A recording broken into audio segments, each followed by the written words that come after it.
Fracture du col du fémur. Définition.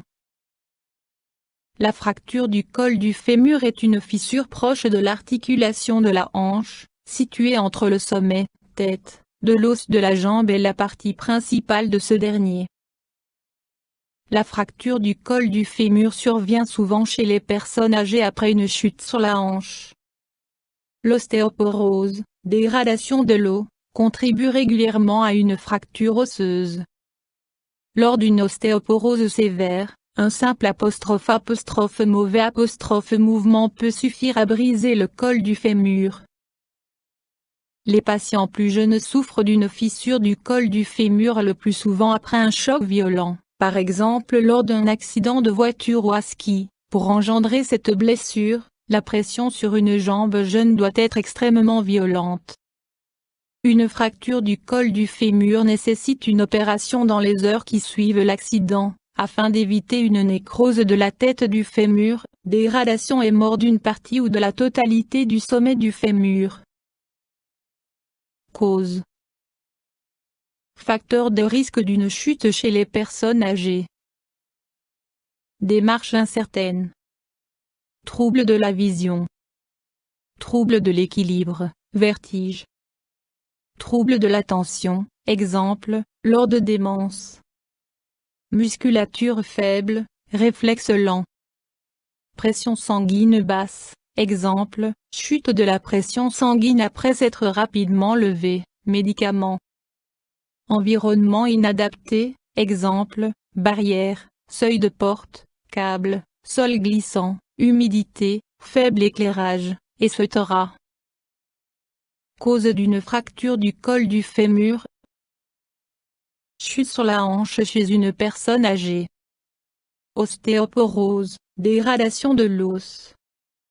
Pression extrêmement violente, exemple, accident de voiture ou à ski, chez les jeunes personnes. Troubles, symptômes.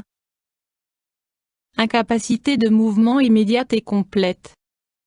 Douleur extrême dans la région de la hanche, la jambe ne peut plus être levée.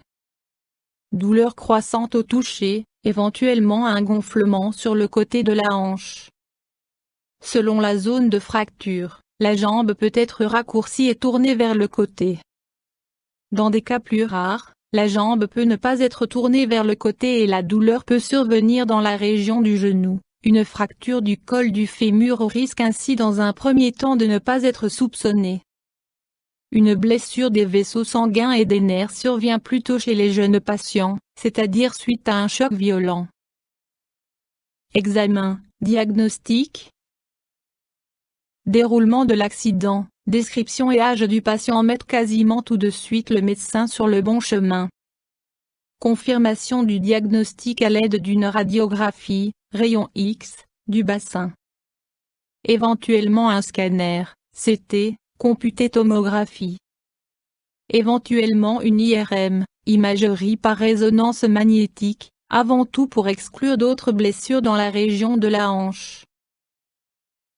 Option thérapeutique. Il est rare qu'une fracture du col du fémur soit suffisamment stable pour effectuer un traitement conservatif, sans chirurgie. Une opération est donc nécessaire dans la majorité des cas. Traitement conservatif, sans chirurgie. Alitement pendant 10-14 jours. Stabilisation de la jambe.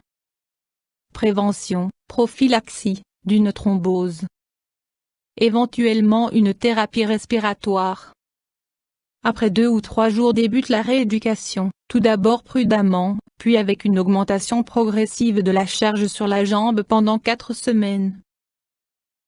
Médicaments. Prévention d'une thrombose. Éventuellement des antibiotiques en prévention d'une infection. Traitement de la douleur.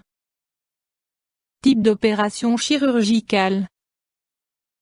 Le type choisi d'opération dépend de l'état de santé général, de la densité de l'os et de la localisation de la fracture.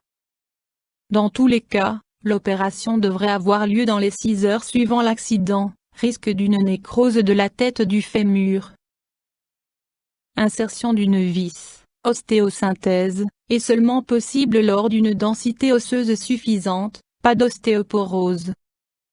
Avantages: opération rapide, faible endommagement des zones avoisinantes, l'articulation naturelle de la jambe, tête du fémur, reste en place. Désavantages: il existe le risque d'un décalage de la fracture et la formation d'une fausse articulation, pseudarthrose. Après cette opération, la jambe ne supporte pas tout de suite le poids corporel.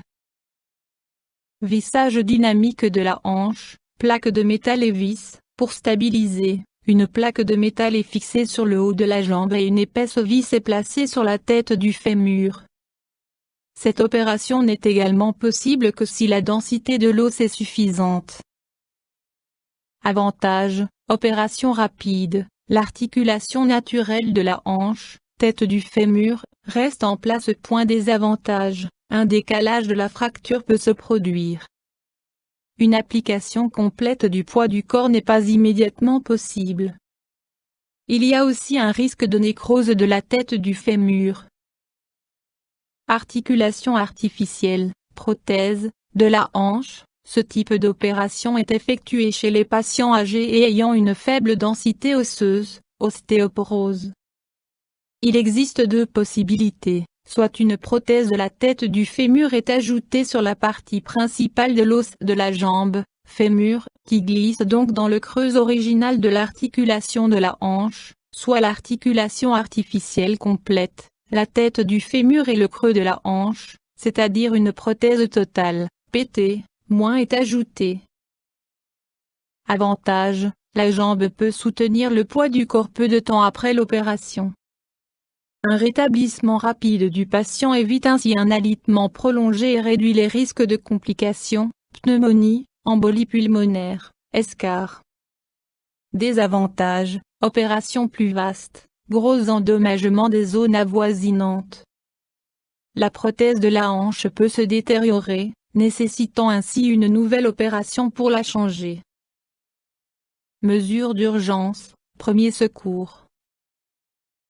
Lors de pratiquement toutes les blessures sportives, l'application immédiate des mesures suivantes s'impose. Il est essentiel d'agir rapidement. Pause, arrêt immédiat de l'activité sportive en cours. Glace, rafraîchissement de la zone blessée, s'il n'y a pas de plaie ouverte. Compression, un bandage compressif prévient le gonflement et doit être régulièrement contrôlé. Surélévation, en cas de blessure qui touche les extrémités, bras, jambes, la surélévation permet de faciliter le retour sanguin et réduit la formation d'œdème. Cette mesure ne s'applique bien entendu pas pour les personnes ayant perdu connaissance, ni en cas de suspicion d'une blessure de la tête, des épaules et du dos. En cas de doute, appliquer une compresse de glace ou mettre le membre blessé au repos et alerter le médecin ou l'hôpital le plus proche. Complications possibles. Les personnes âgées subissent souvent des complications à cause de maladies présentes avant l'opération, exemple, problèmes cardiovasculaires, de la durée d'alitement ou du traumatisme de la hanche même. Complications possibles pendant ou après l'opération. Lésions des vaisseaux, des nerfs ou des tendons. Thrombose veineuse dans la jambe, embolie pulmonaire. Infection.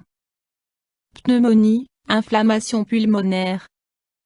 Décalage de la fracture. Détérioration de la plaque métallique ou de la prothèse de la hanche. Formation d'une fausse articulation, pseudarthrose.